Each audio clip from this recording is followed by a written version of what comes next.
Hi, I just very briefly wanted to speak about the very real impact that the medico-legal and political aversion and bias against nicotine is having.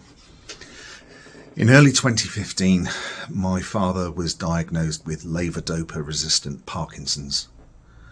This means that the drugs that are normally used to treat it simply don't work anymore, and he was going downhill pretty quickly. Given the research that I was helping people with and the work that I was doing around safer nicotine products, I started to do some digging and quite quickly found a lot of research evidence showing that low-dose NRT in bursts could be used as a means of breaking some forms of levodopa-resistant Parkinson's. So naturally I took that to my father's general practitioner, who said, right, okay, yeah, makes sense. Let's take this to his consultant. Absolute silence. So I contacted them directly. Absolute silence. My father was admitted to hospital because he had become so ill. And I went into the hospital and I said to them, hi, this is in February 2015. Hi, I sent you these documents. Could you let me know what's happening? What you think about this? Don't want to talk about it. Well, no, sorry, I'm sorry.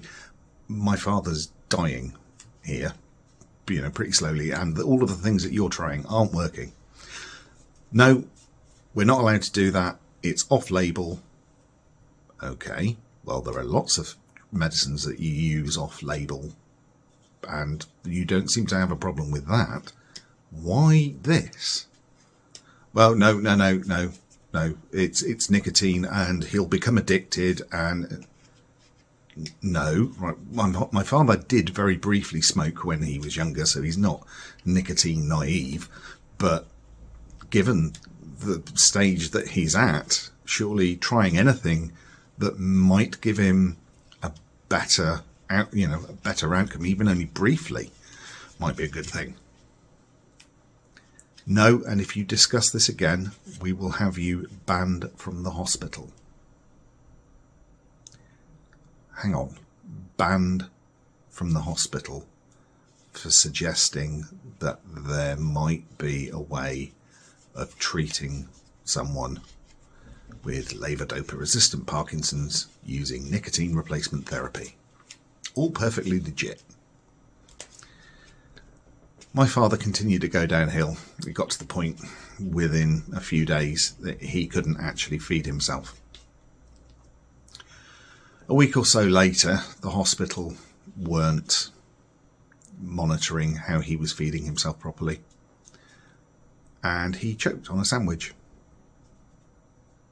In March 2015, I watched my father die from inhalation pneumonia caused by the sandwich that they'd not looked after him eating.